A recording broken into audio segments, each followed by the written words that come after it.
Vous êtes-vous déjà demandé pourquoi quelqu'un qui semblait si désespéré de vous récupérer devient soudain distant à nouveau au moment où vous le laissez entrer?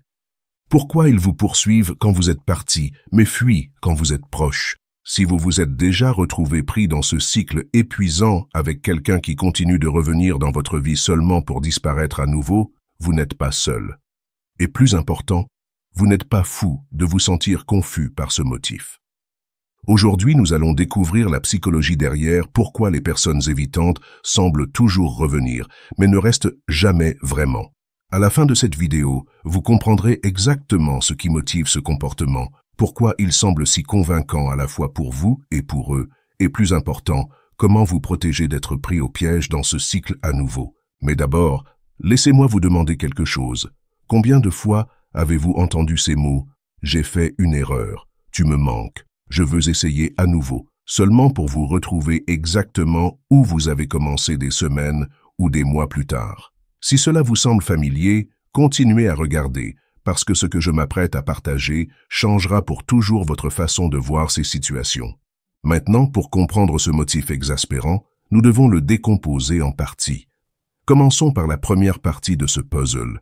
Pourquoi les personnes évitantes semblent-elles toujours revenir ? La réponse réside dans la compréhension de ce qui se passe dans leur esprit quand vous n'êtes plus disponible. Quand vous commencez d'abord à vous éloigner ou quand la relation se termine, quelque chose d'intéressant se passe dans le cerveau de la personne évitante. La chose même qui les faisait vouloir fuir, l'intimité et la proximité, n'est plus une menace. Vous n'êtes pas là à demander une connexion émotionnelle. Vous n'êtes pas là à vouloir des conversations plus profondes. Vous n'êtes pas là à avoir besoin de réassurance ou d'engagement. Soudain, toute cette peur qu'ils ressentaient d'être piégés, contrôlés ou de perdre leur indépendance disparaît, et dans cet espace, quelque chose d'autre émerge. Ils commencent à se rappeler les bons moments, ils commencent à regretter la compagnie, ils commencent à idéaliser ce que vous aviez ensemble. C'est là qu'il devient vraiment important de comprendre comment fonctionne l'esprit évitant. Ces individus ont appris tôt dans la vie que dépendre des autres mène à la déception.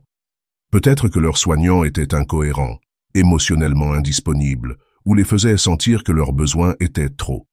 Alors ils ont développé une stratégie protectrice. Restez indépendants, ne vous rapprochez pas trop, et vous ne serez pas blessés. Mais voici la chose à propos des êtres humains. Nous sommes câblés pour la connexion. Même les personnes avec des styles d'attachement évitants ont soif de relations. Ils les veulent juste selon leurs termes, à une distance sûre.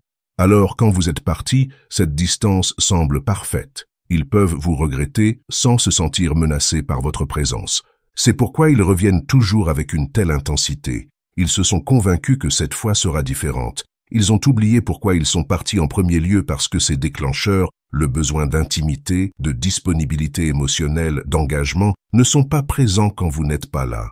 Pensez-y comme ça. Quand vous avez faim, un simple sandwich semble incroyable, mais quand vous êtes rassasié, ce même sandwich ne semble pas du tout attirant. Pour les personnes évitantes, vous devenez à nouveau attirant quand la menace d'intimité est supprimée par votre absence. Ils vous enverront des textos disant qu'ils ont pensé à vous. Ils vous diront qu'ils réalisent ce qu'ils ont perdu. Ils pourraient même dire qu'ils sont prêts à s'engager ou à changer. Et voici la partie cruciale. Dans ce moment, ils le croient souvent genuinement.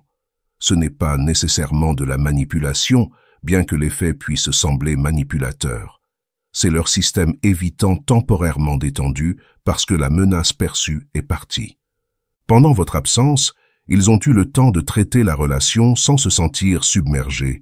Ils se rappellent les rires, les bonnes conversations, la connexion physique, la compagnie. Ce qu'ils ne se rappellent pas aussi clairement sont les moments où vous avez demandé du soutien émotionnel, où vous vouliez discuter l'avenir, ou où vous avez exprimé des préoccupations sur leur disponibilité. Ces moments semblent menaçants pour leur système, alors ils sont filtrés de leur mémoire quand vous n'êtes pas là pour déclencher ces sentiments. Cette mémoire sélective est incroyablement puissante. Ce n'est pas qu'ils se mentent à eux-mêmes ou à vous. Leur cerveau les protège littéralement de se rappeler les parties d'intimité qui semblent dangereuses. Alors, quand ils reprennent contact, ils opèrent à partir de cette version filtrée de votre relation où tout était majoritairement bon, et ils ont juste fait une erreur stupide en vous laissant partir. Un autre facteur qui motive leur retour est ce que les psychologues appellent le syndrome de l'ex-fantôme. Quand quelqu'un n'est plus disponible, il devient soudain le partenaire parfait dans l'esprit de la personne évitante. Tout le stress et l'anxiété qu'il ressentait à propos de l'engagement disparaît, et ils se retrouvent avec une version idéalisée de vous et de la relation. Et quand ils reviennent, quelque chose de magique semble se passer. Il y a souvent une période où ils sont attentionnés, affectueux, et semblent exactement la personne que vous aviez toujours espéré qu'ils pourraient être. Ils se rappellent vos choses préférées. Ils font des plans.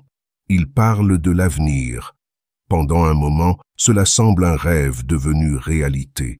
Cette phase peut durer de quelques jours à quelques mois, selon la rapidité avec laquelle l'intimité se construit et la rapidité avec laquelle leur système évitant est déclenché à nouveau. Pendant ce temps, vous pourriez penser qu'ils ont genuinement changé. Vous pourriez croire que votre temps séparé les a aidés à réaliser ce qu'ils veulent vraiment. Mais voici ce qui se passe réellement pendant ce temps apparemment parfait. Ils opèrent dans ce que les psychologues appellent la phase d'activation de leur système d'attachement. Parce que vous étiez parti, leur système d'attachement s'est activé pour vous ramener. Il fonctionne sur l'énergie de réunion, le soulagement et le bonheur de se reconnecter avec quelqu'un d'important pour eux. Cependant, cette phase d'activation est temporaire. Une fois qu'ils se sentent sûrs que vous êtes de retour et disponible, leur système évitant commence à se remettre en ligne. Lentement mais sûrement, l'intimité commence à sembler menaçante à nouveau. Vos besoins commencent à sembler submergents à nouveau. Votre désir de proximité commence à sembler étouffant à nouveau. Le problème est que vous vivez quelque chose de complètement différent pendant ce temps. Vous ressentez de l'espoir. Vous sentez que votre patience et votre amour ont finalement porté leurs fruits. Vous créez des liens encore plus profonds parce que vous avez traversé la douleur de la séparation et la joie de la réunion. Votre système d'attachement se renforce pendant que le leur se prépare à se fermer à nouveau. Cela crée une tempête parfaite pour le chagrin, parce que juste quand vous vous sentez le plus connecté et plein d'espoir, ils commencent à se sentir le plus piégés et submergés. Mais cela nous amène à la deuxième partie de notre puzzle, et peut-être la partie la plus douloureuse à comprendre. Pourquoi ne reste-t-il jamais? Pourquoi cette personne qui s'est tant battue pour vous récupérer commence-t-elle à s'éloigner à nouveau? La réponse réside dans la compréhension que pour les personnes évitantes, l'intimité semble dangereuse. Pas logiquement, ils savent que vous n'êtes pas réellement dangereux, mais à un niveau profond et primitif, qui a été programmé tôt dans leur vie. Quand ils se rapprochent, les cloches d'alarme commencent à sonner dans leur système nerveux. Alors que la phase apparemment parfaite se termine et que les dynamiques relationnelles normales reviennent, tous ces vieux déclencheurs commencent à se déclencher à nouveau. Vous voulez parler de vos sentiments, cela semble submergent. Vous voulez faire des plans ensemble, cela semble contrôlant. Vous voulez de la réassurance sur la relation, cela semble nécessiteux. Vous voulez approfondir votre connexion, cela semble terrifiant. Leur système nerveux commence à envoyer des signaux qu'ils doivent créer de la distance pour se sentir sûrs à nouveau. Ce n'est pas un choix conscient qu'ils font. C'est une réponse automatique qui s'est développée pour les protéger de ce qu'ils percevaient comme des relations menaçantes dans leur passé. Alors ils commencent à faire ce qu'ils savent faire. Ils deviennent moins disponibles. Ils arrêtent d'initier le contact autant. Ils deviennent plus concentrés sur le travail, les amis, les loisirs, tout ce qui crée un peu d'espace pour respirer de l'intensité de la relation. Ils pourraient commencer à se disputer sur de petites choses, parce que le conflit crée la distance qu'ils désirent inconsciemment. Si vous essayez d'aborder ce retrait, cela empire souvent les choses. De leur perspective, votre volonté de parler de la relation confirme leur peur que vous essayez de les contrôler ou de les transformer en quelque chose qu'ils ne sont pas. Votre réponse naturelle à leur retrait, chercher de la réassurance, essayer de se reconnecter, exprimer vos besoins, déclenche leur système évitant encore plus. Finalement, ils atteignent un point de rupture où l'inconfort de rester semble plus grand que l'inconfort de partir. Alors ils partent à nouveau.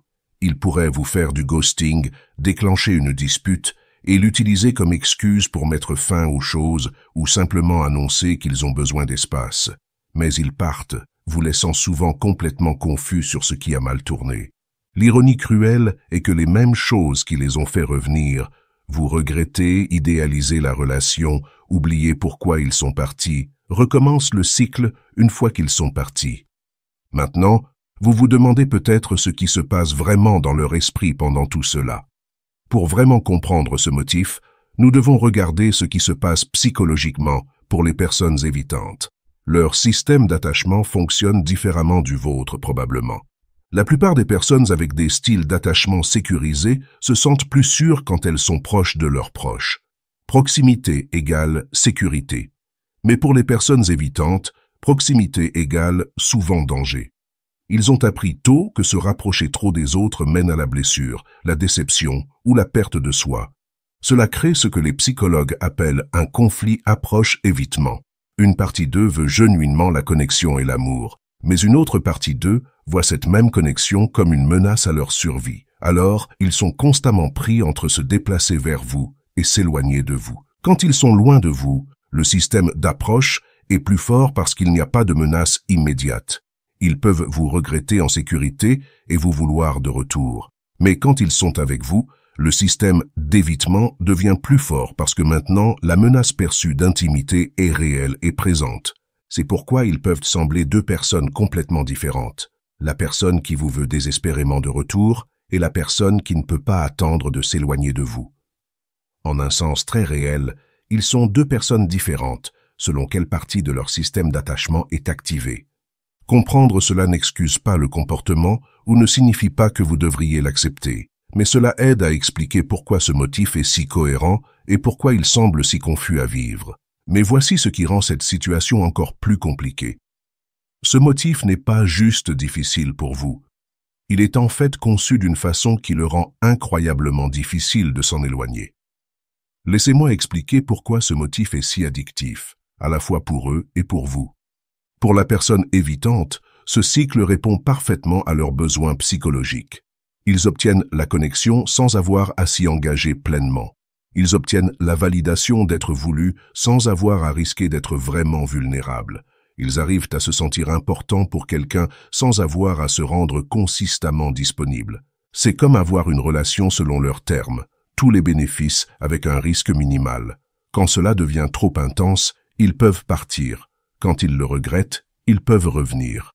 Ils maintiennent le contrôle tout en satisfaisant leurs besoins d'attachement en petites doses gérables. Mais pourquoi est-ce si addictif pour vous? Pourquoi continuez-vous à les laisser rentrer, même quand vous savez comment cela va probablement finir? Il y a plusieurs raisons psychologiques pourquoi ce motif peut devenir presque irrésistible. D'abord, il y a quelque chose appelé renforcement intermittent. Quand quelqu'un vous donne de l'amour et de l'attention de façon imprévisible, parfois ils sont incroyables, parfois ils sont distants, votre cerveau devient en fait plus attaché à eux, pas moins. Pensez au jeu. Si les machines à sous payaient à chaque fois, elles ne seraient pas addictives. C'est l'imprévisibilité qui garde les gens à tirer le levier. Le cycle évitant fonctionne de la même façon. Les hauts incroyables de réunion suivis par les bas écrasants d'abandon créent un crochet psychologique puissant. Deuxième, il y a le facteur défi. Quand quelqu'un est difficile à obtenir ou à garder, nos cerveaux interprètent cela comme eux étant plus précieux. S'ils étaient faciles à avoir, ils ne sembleraient pas si spéciaux. Mais parce qu'ils continuent à partir, les avoirs semblent comme gagner un prix. Troisième, il y a l'espoir. Chaque fois qu'ils reviennent, cela semble une preuve qu'ils se soucient vraiment, qu'ils veulent vraiment être avec vous. Vous pensez que si vous pouviez juste les aimer assez, être assez patient, ou comprendre la bonne façon d'être avec eux, vous pourriez les faire rester. Finalement, il y a le lien traumatique. Les hauts et bas émotionnels intenses créent une addiction biochimique. Votre cerveau commence à désirer le soulagement et la joie de la réunion, même si vous savez que la douleur de l'abandon revient. Et cela nous mène à quelque chose de vraiment important dont nous devons parler. Être pris dans ce cycle n'est pas juste émotionnellement épuisant. Cela peut avoir des impacts sérieux sur votre santé mentale et votre estime de soi. Quand quelqu'un continue à vous quitter, peu importe combien de fois il revient, votre cerveau commence à internaliser le message que vous ne valez pas la peine qu'on reste pour vous. Vous pourriez commencer à croire que si vous étiez juste mieux d'une façon ou d'une autre, plus attirant, plus compréhensif, moins nécessiteux, il choisirait finalement de rester. Cela peut mener à l'anxiété, la dépression et une érosion de votre sens de soi.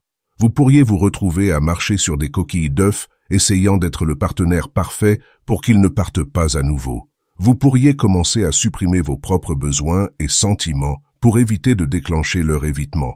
Avec le temps, cela peut complètement distordre votre compréhension de à quoi ressemble l'amour sain.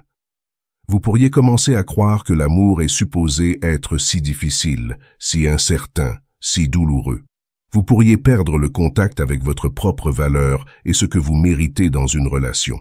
Parfois, les gens se retrouvent répétitivement attirés aux partenaires évitants parce que quelque part, au fond, ils croient que s'ils peuvent juste faire rester cette personne, cela prouvera leur dignité d'amour. Cela devient moins à propos de la relation actuelle et plus à propos de gagner un jeu qui semble impossible à gagner. C'est pourquoi briser le cycle ne concerne pas juste reconnaître le comportement évitant chez les autres. Il s'agit aussi de comprendre ce qui vous attire à ces dynamiques en premier lieu.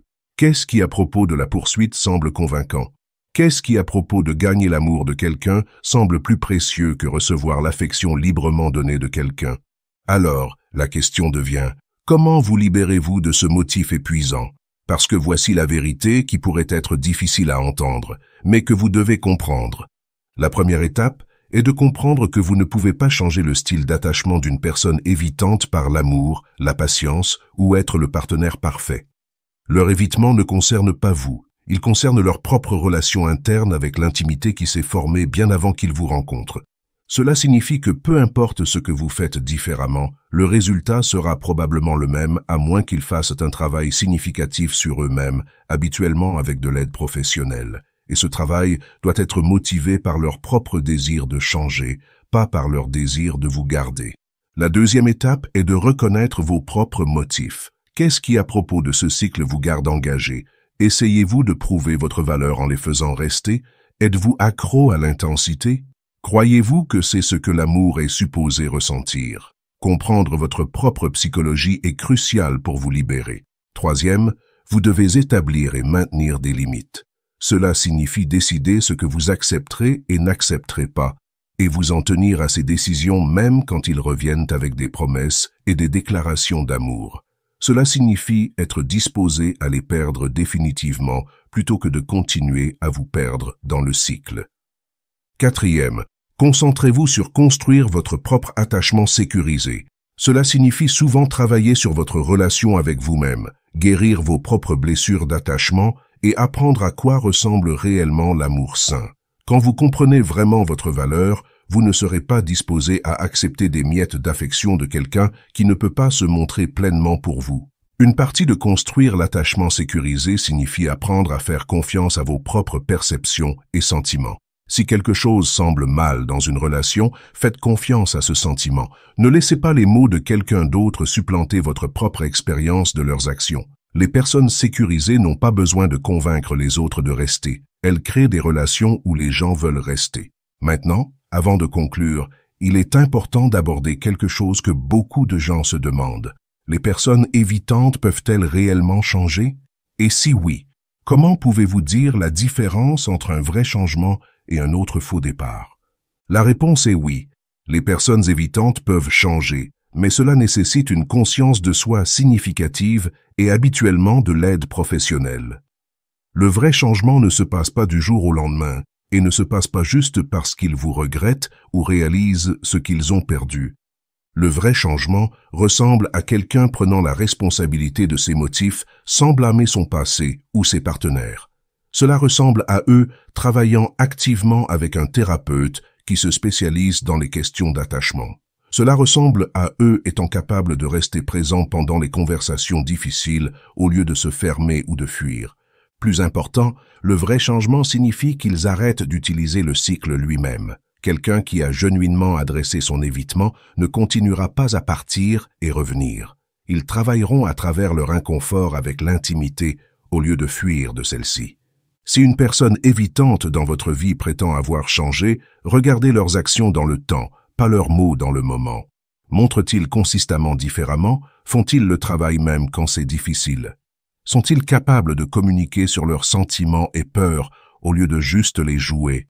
Rappelez-vous, vous méritez quelqu'un qui vous choisit de façon cohérente, pas quelqu'un qui ne vous veut que quand vous n'êtes pas disponible. Vous méritez quelqu'un qui travaille à travers les défis relationnels avec vous, pas quelqu'un qui fuit de ceux-ci. Alors laissez-moi vous laisser avec cette pensée finale. Le cycle des personnes évitantes qui reviennent mais ne restent jamais est douloureux, confus et ultimement insoutenable pour les relations saines. Comprendre la psychologie derrière peut vous aider à faire de meilleurs choix sur en qui vous investissez votre temps et votre cœur. Votre temps et votre amour sont précieux. Ne les dépensez pas sur quelqu'un qui ne peut les recevoir qu'en petites doses incohérentes.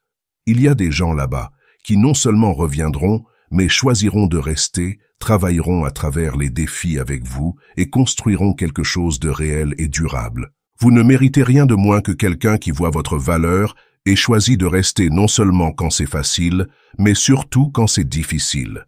C'est à quoi ressemble le vrai amour. Avez-vous vécu ce cycle épuisant de quelqu'un qui revient toujours mais ne reste jamais? Partagez dans les commentaires quelle partie de ce motif vous avez le plus reconnu dans votre propre expérience et quelles stratégies ont été les plus utiles pour vous en libérer. Si cela vous a aidé à comprendre la psychologie derrière les motifs relationnels évitants et pourquoi ils sont si difficiles à échapper, aimez cette vidéo et abonnez-vous pour plus d'insights sur la guérison de dynamiques relationnelles difficiles et la construction de connexions plus saines.